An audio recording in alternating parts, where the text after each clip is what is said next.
Cooking with the Eichners. Today we're cooking salsa. This is a recipe that we developed over literally minutes and have refined it at least once or two. We've never made it before. Oh, maybe we have. Anyway, come along with us on this journey we call salsa. You can stop it.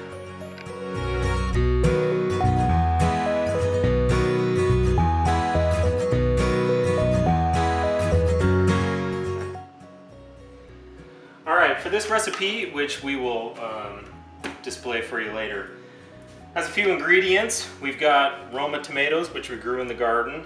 These have been fun. We like Roma tomatoes for just plain eating, but I think they'll make good salsa too. Onions, garlic, peppers, some jalapeno chilies that I got. I washed them down really good because what was great about these was in Walmart when I went to buy these, there was a guy who was literally fondling every single one of the jalapenos. So I washed them off pretty well. We've got a couple other things. It's going to take some salt, cumin. We're going to add pineapple this time. Should be fun.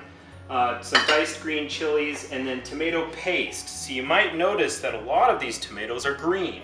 Okay, we like green tomatoes for a couple of reasons. One is they're extremely easy to cook with, especially with this recipe, because you need to take the skins off.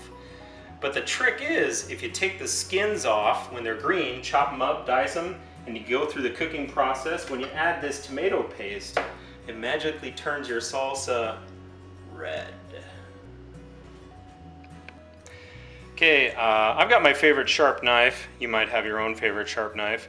So what we do is we're going to dice up all of these and we're going to put them straight into the pot.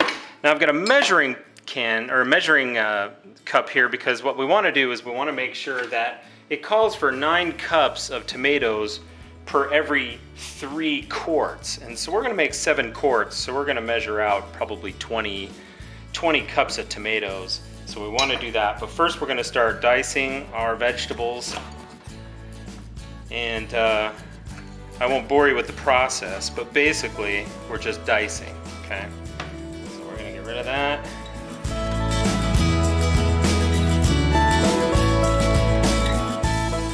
So what I like to do when I dice, I just kind of cut them in strips and then dice them through here.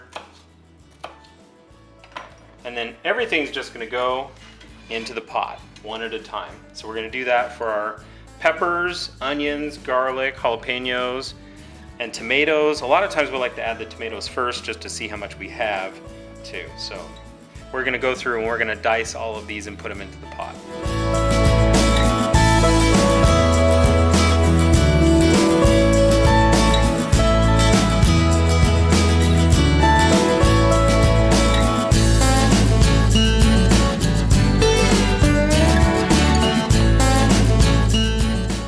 Alright, got our peppers in. Now we're going to try these tomatoes. So if you get a red one and it's kind of squishy, this one is not squishy, which I like the Roma tomatoes. They're not real squishy, so it's nice. But one of the things that I like about the green tomatoes too, like I said, you can peel them. So I just have a peeler here and the skin comes right off like a potato. So I can take the skin off and then I have nothing but tomato underneath. So the end, put up the end here too. So I'm going to do a little bit more of that. So then you just cut it up like a normal tomato.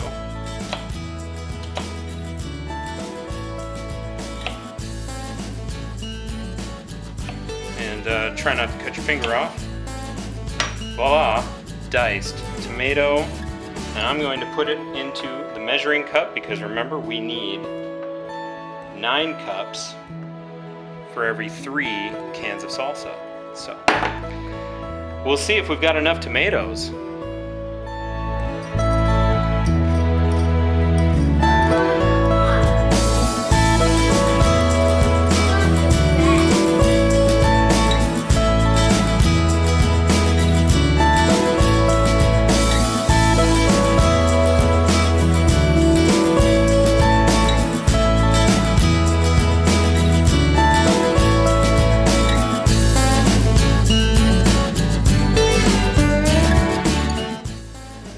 try this red one here. See how this goes. Ah, nice. The red one's peeling too. Now the thing about the red ones, yeah, like I said, you can blanch them. The problem with the red ones, if you blanch them, is man, are they hot. And for some reason my hands have an aversion to being, you know, scalded by boiling hot tomatoes.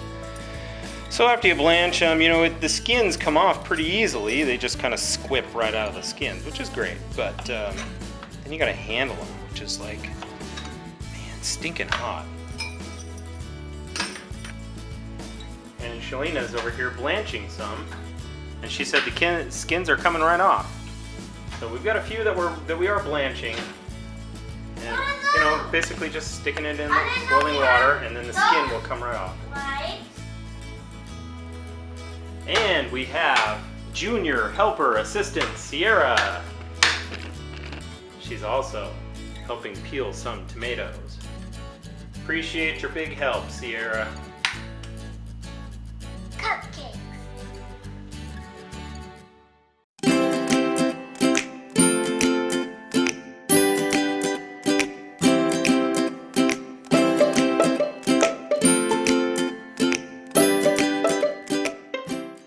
Okay, we're to the onions now. We've got a full load of tomatoes in there. And Shellina's already cut up an onion, and you know, you can probably see she's been crying her eyes out from the onion, but I'm going to show you the proper way that they teach in the French culinary schools. So the best way to cut an onion so you don't cry your eyes out is to wear swim goggles like this. So once you're wearing your swim goggles, then you can go ahead and cut your onion up the normal way. And this is, you know, kind of the way that sometimes I like to see the way that the Europeans do it, and I just want to make sure that I, you know, just kind of copy the best that the fancy schools in Europe do it. You know, I once upon a time thought maybe I should try for culinary school or something like that, but you know, it turns out that all you really have to do is watch YouTube, and you can get all the same skills like wearing your swim goggles.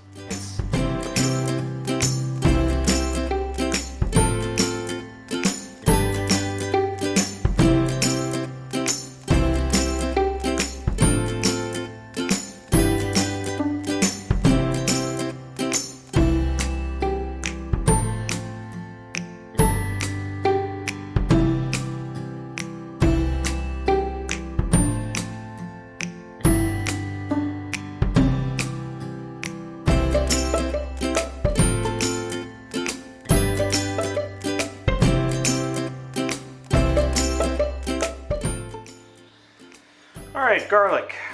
I tried this hack once and I can't believe it actually worked, so we're going to try it again. We're going to remove as much of this, the paper, as we can. Then we're going to put it in the microwave for, about 15 seconds. And they usually just kind of pop right out of there. So, you know, it was hard to get it out, but we got 1 clove of garlic. Let's see how we do. Whew, hotsy-totsy, they just came out of the microwave, but they're supposed to come right out of their skins a little easier when you do the microwave thing. So we'll see if that actually works. It's worked before, but you know, of course it never works when you're like recording and stuff. Ouch! It's hot. There we go.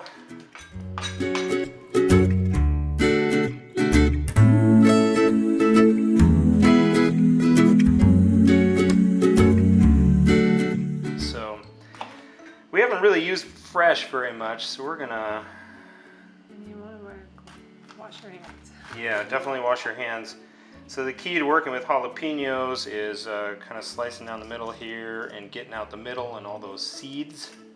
So we're gonna get out the middle and we're gonna scrape out the seeds. And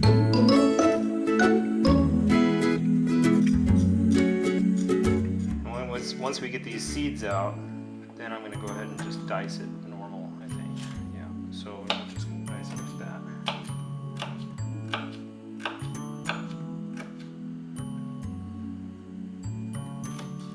So I think we'll probably use 2 whole jalapenos, maybe 3. Kids don't like it too super hot, so. And what do you think, Shellena? 3.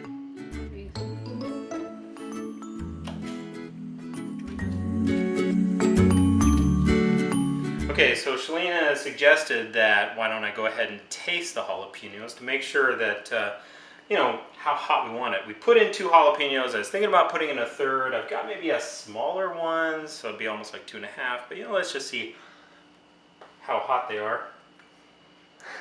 As I drop it.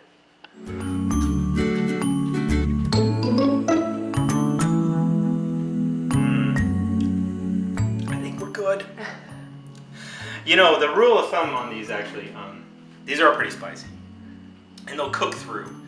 And so that's nice. If you like it mild, you're probably good with maybe 1 jalapeno.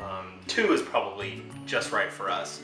If you want to go nuts, they've got lots of peppers and lots of, H-E-B has all those habaneros. Yeah, so they've got a bunch of habaneros, but you can try poblanos. You might be able to get some chipotles in a can or something like that. So, you know, however you want to do it, but, you know, season it to taste is a good idea. These are spicy. It's not too spicy. I mean, it's spicy, but it's not super spicy, which is good for us. Because, like I said, we're going to be adding all this. So the recipe calls for, it doesn't call for pineapple, but we wanted pineapple in ours. So I've got 1 can of pineapple per serving. So I've got 2 cans. Now we go with the crushed pineapple. So I like the crushed pineapple because it's easy to scoop, it's easy to work with. If you get the pineapple chunks, then the problem is that they cook up in chunks, and so when you're dipping in your chip and salsa, it gets a giant pineapple chunk. You don't really want a giant pineapple chunk.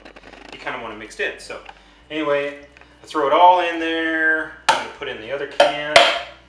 We've got some diced chilies. We could put in the diced green chilies here, and then we're going to add our tomato paste and salt and cumin, and that'll be what we got.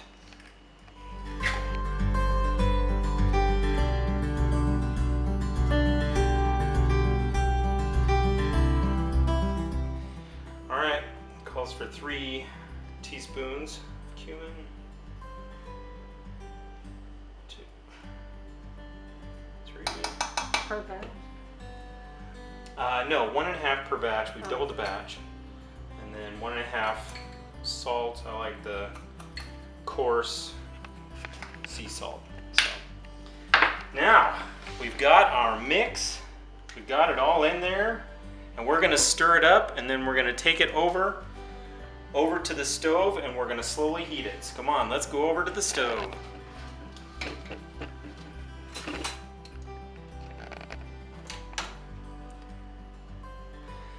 So we've got it here, and now we're going to mix all of our ingredients together, and it has to heat through for what, 10 minutes? 20 minutes? So it's got to heat through for 20 minutes, and then we're going to put it in jars and put it in the water bath. You have to bring it to boil. Yeah, we have to cook it all the way through. So For 20 minutes. we're going to mix all these ingredients together, and then we're going to and then we're going to cook it through. It's got to boil like a real slow boil.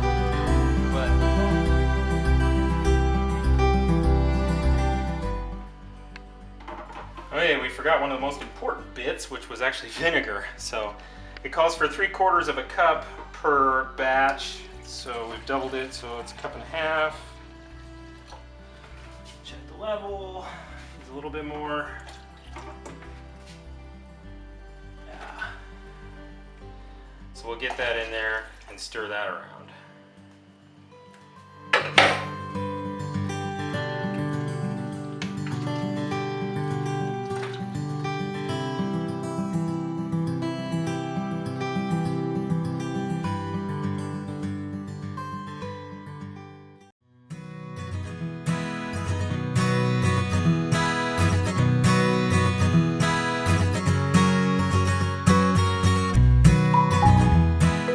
Alright, and one other option, we don't have it listed as an ingredient, but it is cilantro. Okay, cilantro is one of those ingredients that a lot of people like. Unfortunately, I happen to be part of that, whatever, 10% of the population that thinks that cilantro tastes like, I don't know, licking toilet paper or something like that. It tastes awful to me. So the rest of my family gets to go without cilantro. But if you like it, go ahead. So if you want your, you know, habanero cilantro salsa, go right ahead. All right, we're starting to get a boil here. It's taken a little while. I've taken it slow. I've wanted it to kind of heat up. But now that it's starting to boil, it needs to boil for about 20 minutes. Yeah, it's got to cook through for 20 minutes. So we're going to start the timer on that.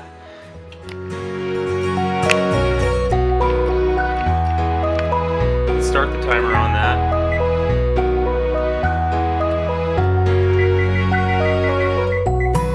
Okay, start that going, 20 minutes.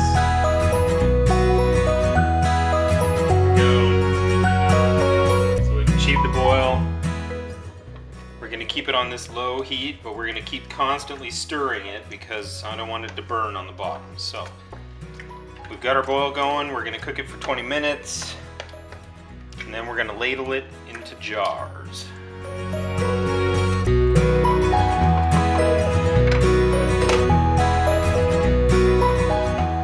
Alright, we have come to the end of our 20-minute cooking time. We're going to go ahead and ladle these into jars. Got my ladle. We're going to fill up 7 quart jars, and that should do it for us. We've got the lids. So the lids came out. We've got them boiling. They're going to be boiled. You gotta get the lids boiled first, briefly. So now we're just going to fill all these jars. And I like this little, we got a little funnel here to help us get everything in. And our water in our pot is coming up to speed. It's getting hot. We're not going to put it in while it's boiling, but we do want to put it in while it's hot. So the salsa's warm. The water's pretty warm. And then we'll get everything, we'll get it boiling. We'll get the jars in there. They have to process in boiling water for 30 minutes. So we've got space for seven quarts. So we're going to fill 7 quarts. We might have a little left over, but hopefully not too much.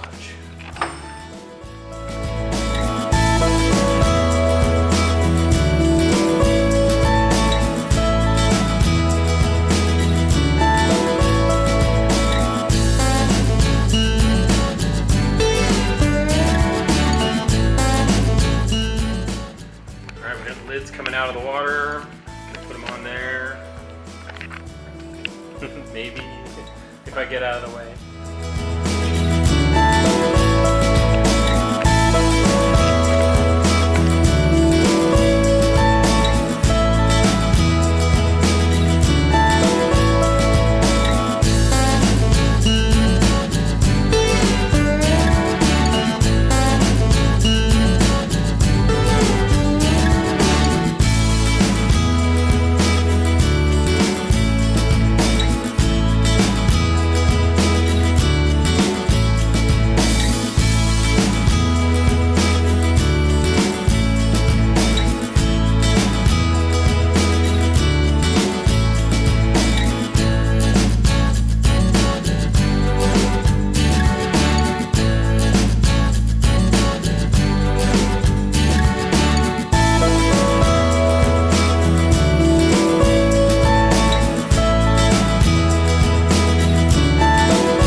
It's very hot. You might need to use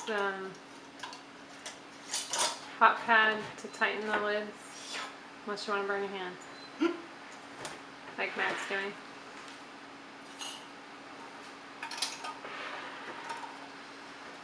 And we're going to put them in the water. And we have just about enough left over in the pot for maybe 1 more quart, or maybe 2 pints perhaps. We're not going to load those up until we're ready to put them in the water. So.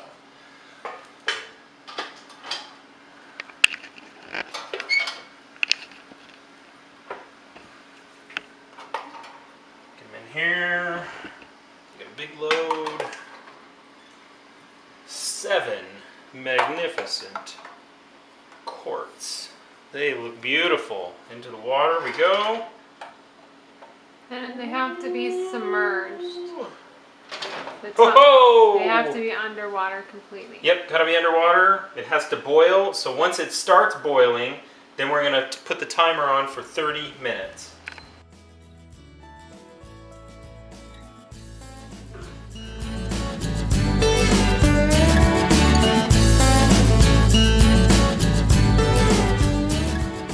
All right, it's been 30 minutes in the boiling water. We're gonna take a look at these bad boys. Oh, those look good. This off to the side, so I'm gonna get these out of the boiling water. It's kind of easiest to do this. I'm sure there's special tools, but okay. So these jars have been boiling for 30 minutes. They're very, very hot. So what I'm gonna do is I'm gonna take them out of here, put them on the rack. They'll cool all night. They'll be ready to go in the morning. I'll check the seals for each tonight, and that should be it. Then we have fresh garden salsa, and not only that, pineapple salsa as well. So I hope everybody enjoys this. I will post all the instructions as well as the video. So hey, have a great time doing this. Thanks for the opportunity. Bye.